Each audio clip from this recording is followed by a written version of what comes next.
Hi everyone, I'm Mark Weber with Marathon Press. I have a great couple of guests with me here today. I'm excited to include. First of all, we have Lisa Asp. Lisa is the founder of Animal Image Makers, and I've also got Davey Mesarch. Both of these individuals are extremely talented. Lisa has so many awards. I could take the whole podcast just on listing all of them, Please but let me don't go make into that list, Mark. It's really don't long do it. and She'll somewhat get a big head obnoxious. too, won't she? Yes, Essentially, yes. yes. She's world-renowned animal photographer extraordinaire. Okay, keep Yeah. going. Whatever. Just And, and, let's move on. well, That I'll part's gonna get get cut in the to. edit. First, I want to explain why I'm so passionate about the Animal Image Makers Conference. And for one, it's extremely well organized. The event communication is top notch. There's a variety of great speakers and fabulous programs to learn from. You learn from the other attendees that are there. I mean, I gotta say, this is one of the most caring and genuine, friendly groups that I've ever attended. It's a great location, easy to get to in Minneapolis, and a wonderful hotel. The conference price is an incredible value. A great trade show, top vendors, super fun social mixers. You've got a wonderful print competition that's very strong, and I know that's posted on your website. It's a great time of the year, held in April. There's just so many things that go with it, and it's got an energy level that it's just hard to explain. So it's one of those events that hit a home run for me. I'm passionate about pets anyway. I know you both are as well. Um, but it's a great experience. It's one of those that you truly have to put on your calendar and say, I've got to be there in person. And let me also tell you real quick too about Lisa. Uh, as I mentioned, we could spend the whole podcast on her accolades, but I do want to say she owns the Tangerine House of Design. She's got over 27 years experience, but she doesn't look like it. Her work has been included in the Professional Photographers of America Loan Collection, now the Image Excellence books, and Showcase Collection books numerous times. She's a past president of the Twin Cities Professional Photographers Association. She has her PPA Master's, Craftsman, Master Artist degree, and Certified Professional Photography. She has 8 PPA Elite Plus Photographer of the Year awards. She's a fellow PPA counselor with me. She has given programs all over the country, and it shows. Her experience is just top notch. She's also hosted fundraisers in her studios through her annual Pinup Pets event, benefiting numerous local charities and rescues. So that's what I'm really most impressed with. And Davey is a talented photographer in his own right. He does same-sex weddings as his specialty, but he also does a variety of other talents. But he's also one of those guys that is extremely technical. And so as a speaker, when you go up to a platform and you hook up and get your video and whatnot, Davey just does all of that for you when you're there. It's like he just appears, and then if there's a problem, he appears again, and you don't have to deal with any of the issues that we normally have to as speakers. So all I had to do was do my program. So Davey, thank you. You're very welcome. Um, and Lisa, welcome as well. Thank you both Hey. for being here. I'm excited. I wanted to ask you guys a few questions because anytime you put an event together, nobody realizes what goes into it, the amount of work, time, money. It's tough. I mean, it's a job in and of itself.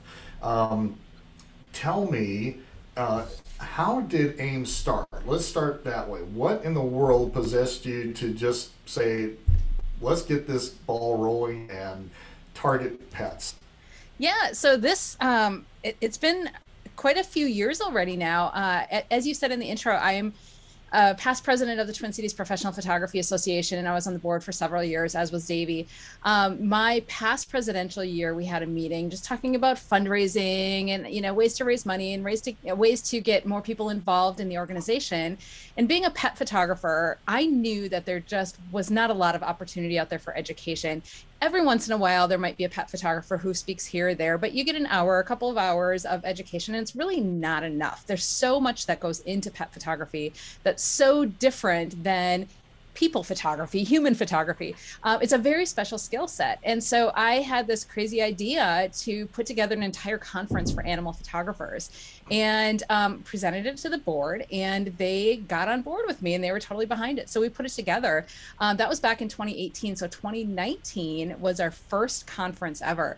And like you said in your introduction, Mark, that there's so much that goes into it, but the experience is like none other. Like, I've never experienced anything like it. And it, you know, the one thing that I didn't expect with all the work that goes into planning a conference was the human element. You know, you can think about the schedules, you can think about the speakers, you can bring in, you know, as many people as you need. You think about the tech, you think about so much of it, and you don't always think about the bond that people have. And that's the thing that just blew me away, was everybody was so excited to be there. Everybody had animal photography in common. And it was just that thing that made this conference different than any other. And still, like, everybody just became friends. And so many people know each other online through online communities. But yeah, you know, it's funny, as pet photographers, people don't like to be in front of the camera. And so a lot of people have like their dog as their profile photo, or, you know, one of their studio shots as their profile photo. And you don't even know, like, you could pass them on the street and you wouldn't even know that that's one of your great Facebook friends.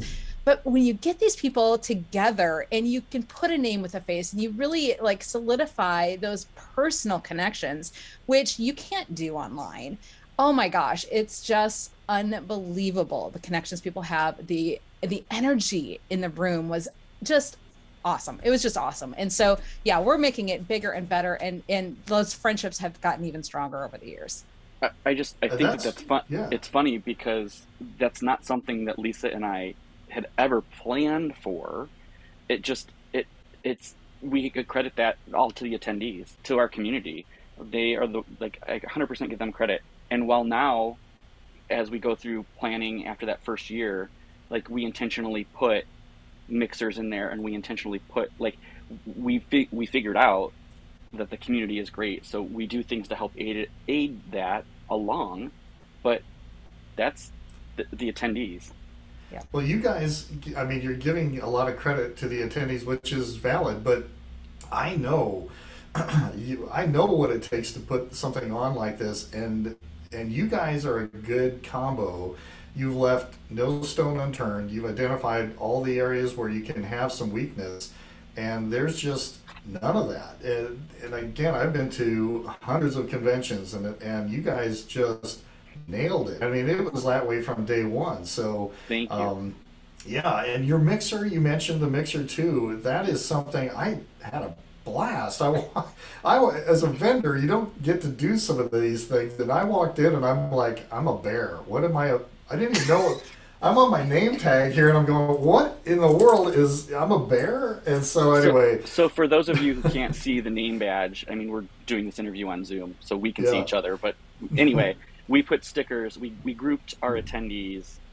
10. We had different animals on stickers, and each name badge got a different random sticker. So Mark ended up being a bear. Yeah. So which all came into play later to intermix people and so people would have a chance to get to know one another. So yes. Correct. And that was the element that I've not seen before either. Was I've been to a thing where they've done trivia and they've done those kind of, but you guys did a great job. And because you know how it is, people tend to, well, I know this person, I'll hang with them. But by identifying everybody with a different sticker, it made people kind of have more of a mix.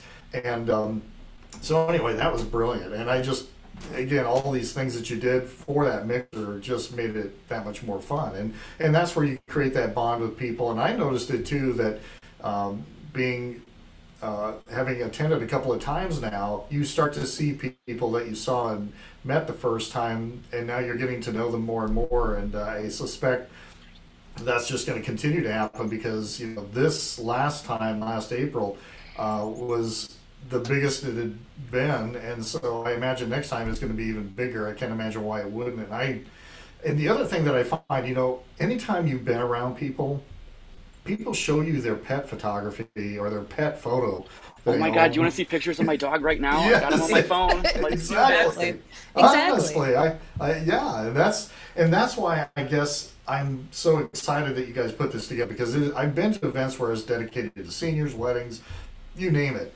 But with pets, gosh, the energy there and the things that you learn, and it left me inspired, and I learned a lot. You know, Oh, good. yeah, I found myself going, okay, the next time I photograph one of my cats are hard, but I don't have dogs anymore. We used to have a couple of dogs, but you know, and I photograph all the dogs that people have as pets around here, and so I've learned a lot, and I've applied that, and now I'm getting ready to enter one of my images in the print competition with what I learned at Ames. So, That's awesome. again, yeah, wonderful job. You guys you do such a good job. So I got off on a tangent there. So this is where, Davey, you got to pull your ear. Yeah.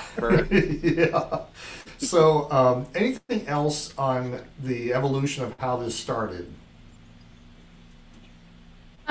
Well, I think the print competition kind of has taken on a life of its own as well. The first year that we did this, we had live judging. It's always been a digital competition because we've got people who submit images from all over the world, and we have a lot of people who have never competed before. And so to help with getting people involved and learning the value of competition, we opted to do a digital only competition. And so the first year we had our judges live there the day before the conference started, so people can sit in and watch judging and see how it went, and that was great. And then of course that was 2019, so 2020 hit, and we all know what happened with 2020. Like everything just kind of blew up and stopped. We continued, however, with our competition that year. That was the only thing that happened that year. We had to cancel the conference, and so we were one of the very first groups ever to do online judging. And so we worked really hard with Jeff from printcompetition.com to figure out the process and how we can do it and keep the judges home but still have our competition, and it was great. And so 2019 or 2021, the next year, we also weren't able to get people together, so we ended up doing a virtual conference, but we again did our competition virtually, and that was the biggest competition that print competition had hosted at that point, to the point that we broke the internet that day. It was amazing. Oh like Jeff's system couldn't handle the amount of people that were on there. We had a couple different juries, and that just continues to grow. And so this year we ended up doing the judging a couple weeks before the conference happened, so that we would have time to go through and process everything and do whatever we needed to do to get the award ceremony ready for the conference itself. Competition is one of those things that I think with any group, and anybody who competes will probably completely be nodding their head and agree with this. It forces you to try new things. It forces you to look at your work differently and really analyze. You learn so much through competition. It's such an important part. And I love that our competition is not just national, but it's international. We have people from all over the world submitting their images to our competition, and it's one of the biggest competitions that's out there, and it's all animals, and it's so amazing. And so I think that's one of those things too that I didn't expect as we were planning all of this and growing all of this, to have such an amazing competition with so many people who are behind it and structuring it. And this year we ended up with 3 juries to judge. That's how big it has gotten. So you know, that's a huge part of what we're doing as well, and part of the education, I think, for people out there. So yeah. I remember Congratulations. I remember 21 being 735 images. Yeah, something like that. Yeah. This year we had about 800. Yeah, I was just gonna say we were just under 800. So yeah, that's fabulous. Do you follow the same PPA judging rules, or how do you do that? We do. PPA has got it figured out. You know, they've got trained judges. They've got it figured out. Of course, our categories are different, so being that it's all animal, but we do base the judging on the 12 elements of a merit image. And there's a lot of information about that out there. So if there's somebody who's listening who hasn't heard about that before, there are resources on the PPA website. We've got information on the Animal Image Makers website as well.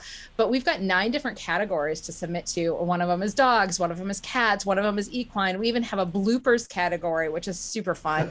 We do have one category that includes humans, but they have to be pets and they're humans. But that's the only category that humans are allowed in our competition. Otherwise, it's all just different animals, and it's so fun.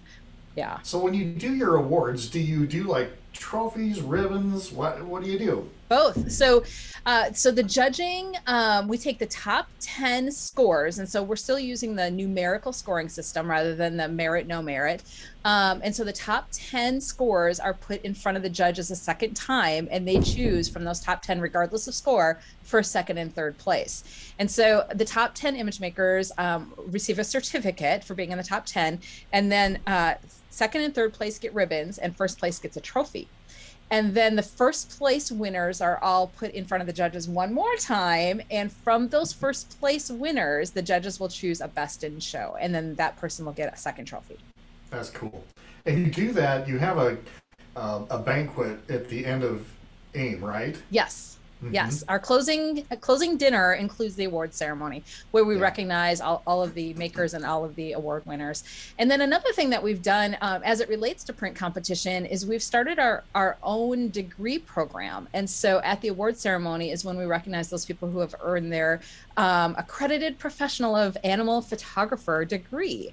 And so we had 12 people the first year, and I think we recognized 7 additional people this year. So we've got about just under 20 people worldwide who hold this degree next year. And there are different categories. And so next year, we're going to have a group of people who earn the second level of their degree. We have 3 different levels.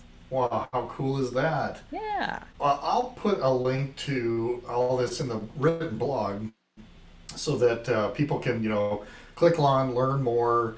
And are you limited to the number of entries you could submit, or how do you handle that? Yeah, so everybody is able to submit 9 images into competition, and they can do 1 per category if they choose to. They can do them all in the same category. They can split it up however they want to, but their limit is 9.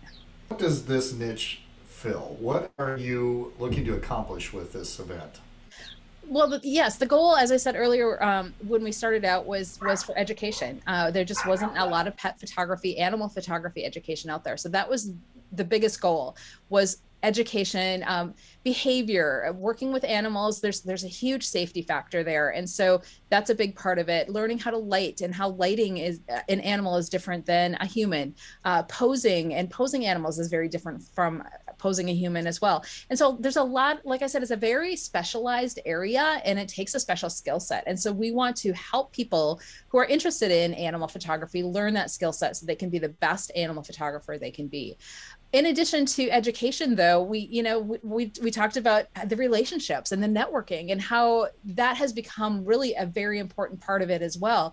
We didn't think about that as much the first time that we put this together, but seeing what happened that first year, that's become a bigger goal, and giving people those resources to be able to pick up the phone and call one another and feel okay about that, to get advice or to help each other through fundraising and just really grow each other's business together. And that's become huge for a lot of people, is having those personal connections, usually with, your just random Facebook friend online.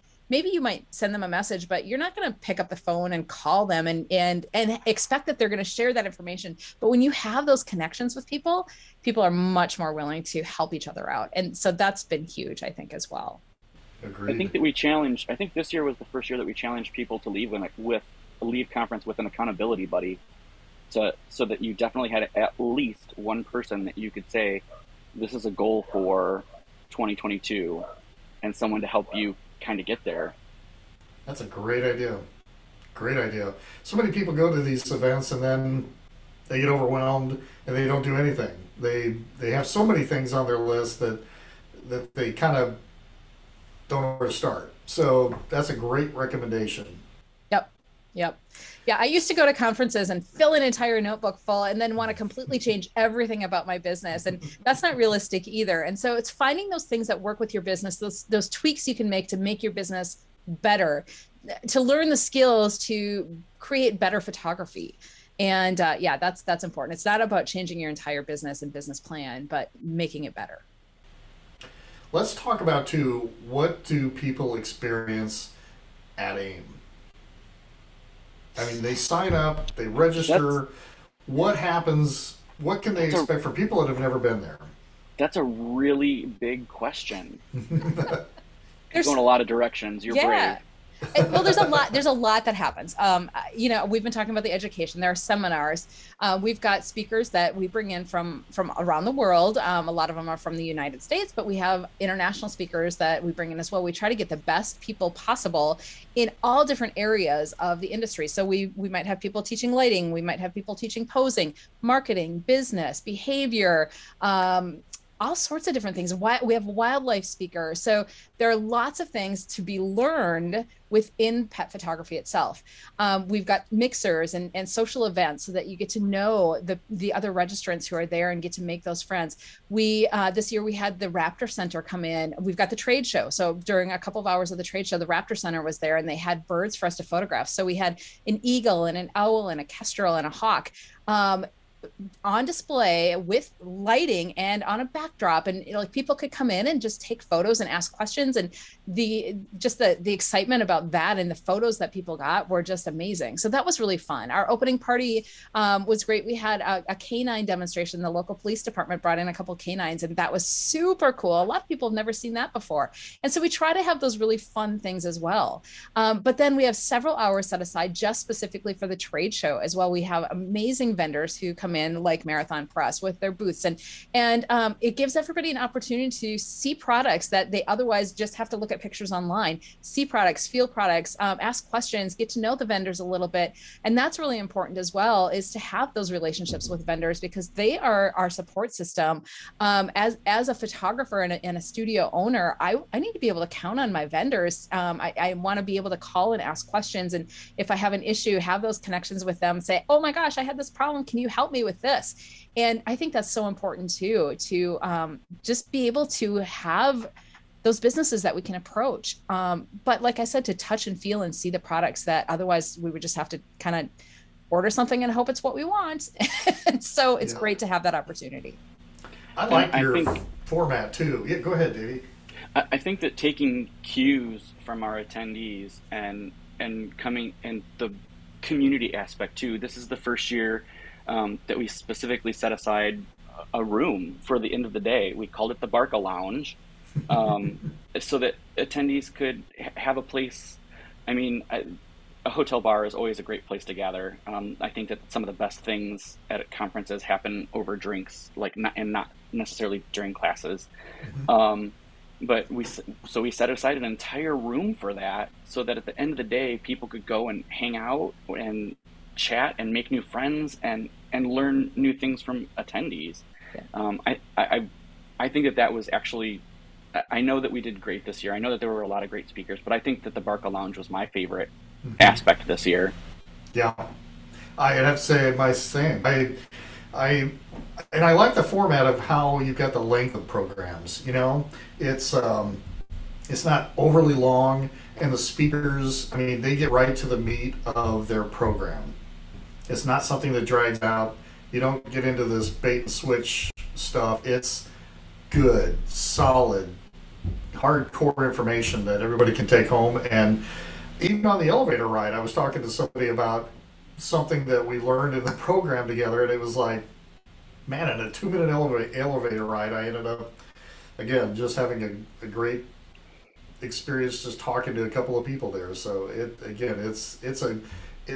I think there's something about pet photographer people, pet people, if that makes any sense. There's, you feel that too? Yes. Yep. Okay. Yeah. So it's not just me. All right. No, I'm telling you, this community is like none other. Everybody's so open, and it's so excited to be together and so excited to share what works for them and what doesn't work for them. And they're very open about their businesses, and that's a good thing.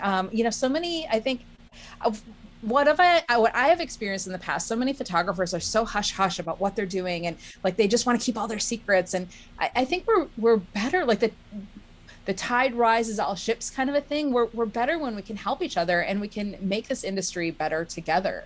And there's so many of us that I think do fundraising through our pet photography as well, that we just have that mindset where we want to help. What can we do to help? And it's such a different atmosphere than so many other things. And it's just, you just leave with so much excitement and energy. And yeah, I just love the community. It's amazing. Yes. I think that inherently, animal lovers and pet owners, I think there's a mentality already there, that you are nurturing and you are caring and you are all of those things because you have animals, or you have like it's the same as like being a parent to a human child, but like you've got all Hmm. of those caring aspects and all of those things that you bring to the table with you to conference. I've got woofers in the background, sorry. That's um, all right. so I just, yeah, I think that the crowd is just different by nature, and I think that it's effing fantastic. Well, and the quality of photographers at this event. Again, when we're showing our work around on our phones and stuff, there's so many really talented people there. Even the new people that are kind of starting out, their quality, their work is amazing, and I know they credit a lot of what they've learned even from animal image makers as well. But and I know, and I forget the name of the guy. You'll remember the guy is filming in, who's had his book that came from England. I think it was Tim Tim Flock. Flock. Yep, Thank Tim you. Flock. Yeah. Drew a mind block on that one. But gosh, his books, just to own some of that and be inspired by it, and that is just great to have those kind of resources and those kind of educators available, because that's what you go home with, and that's what you keep with you going forward. Yeah. I was impressed with how humble a lot of our presenters this year were, Hmm. and how they would go to the Barca Lounge and hang out and share information. Tim Flock was down there. Dana Rose was like, who has spectacular work, and Todd Spectacular. She's down there. Monica, like again, amazing, and they're all just down socializing and sharing with like there was none of the guarded, like I'm keeping all this information to myself, like don't steal my clients, all that stuff. Or, It or was or just, or sign up for my workshop and pay me Hmm. thousands of dollars to get the information. They're just so open, and it's just amazing. Yes. yeah, Yeah. agreed. Yes. Tell me, when is the next one? I know it's coming up next year in April. What Yeah. dates and everything? Yeah, the dates are April 13th through the 16th of 2023. We're going to be back in the same location in Minneapolis. It's right by the airport. There's a free airport shuttle, so it's super easy to fly in and just get right over there. Registration, however, is opening up very soon. So July 11th is All American Pet Photo Day, and we are coordinating with that to open registration for 2023. So we're working on speaker applications right now. We're going to be selecting our speakers very soon. So watch the website, animalimagemakers.com, for that information. I don't know that we'll have all of them online before July 11th, but we should have some online before July 11th. And so it's going to be just another fantastic year. The applications that have been coming in, oh my God, I don't know how we're going to choose. It's going to be awesome. It's going to be awesome. Uh-huh. So this is where a little trust Very might have to come exciting. in. We will not let you And down. and when can people start entering the prints for competition? We have not set that up yet for next year. I think if people have stuff that they are working on, they should just set it aside on a folder on their hard drive and just keep it ready to go. So competition is not open quite yet. Those dates will be on the website soon. But if people are working on images, they should just set them aside on put a folder on their desktop and just put AIM 2023 and drop their images in there, and they'll be ready to go. Is it open to anybody? Competition is open to anybody. You do not need to attend in order to take part. So yeah, we've got people from all over the world who enter the competition. Some of those people are present to pick up their awards, and some of them are not. Of course, we encourage everybody to come to the conference because, like we've been saying, it's such an amazing experience, and you walk away with so much. The value is just 100% there, if not more. But yes, you can enter competition without attending. Can you earn merits with this yet, or how does this work? Not yet. We are not a PPA affiliate. This is, we're Yeah. working on that situation. As we said earlier, we started as part of TCPPA, Twin Cities Professional Photography Association. We outgrew them, and so we are no longer part of that because there just aren't enough merits for a local affiliate as well as this conference. And so we are working on that. But it's a long process in itself to set up a nonprofit and affiliate status, and there are a lot of requirements in order to become an affiliate. So we're getting very close. So yeah. Just Well, the like way you I mentioned earlier, just like you mentioned earlier, Mark, there are a lot of challenges and a lot of things that go into producing a conference. Yes. And there are a lot of challenges and things that we'll overcome with this situation as well. Well, the nice thing is, I believe, regardless, enter, because even if you're an established, well-known photographer, anytime you enter print competition, it helps you stay relevant, it helps you learn. I totally believe that there's so many benefits to that, and regardless of the merit situation. So yeah, and let me just say that in regards to merits and print competition, you cannot earn a merit at any affiliate competition. The only place that you can earn a merit from competition is through the IPC, the International Photographic Competition, through PPA. You can have merit status or deserving of a merit. At district competition, your image might seal, in which case when you send it on to IPC, you will get the merit, but no competition will get you a merit from PPA. We do have our merit system. It's not a merit, but you earn points toward your accreditation through AIM, and so that is available through print competition. If people have questions, how do they get a hold of each of you? The easiest way is through email. The email address is hello@animalimagemakers.com. There is a link on the website that has our contact information. There's a form you can fill out right online, or the email address is online as well. We are both busy running our own businesses as well as the conference, and so that's probably the easiest way, and then we'll get back to you as soon as possible. Thank you both for being here, and I really appreciate it. We look forward to doing this again at another time, and thank you for tuning in, everybody.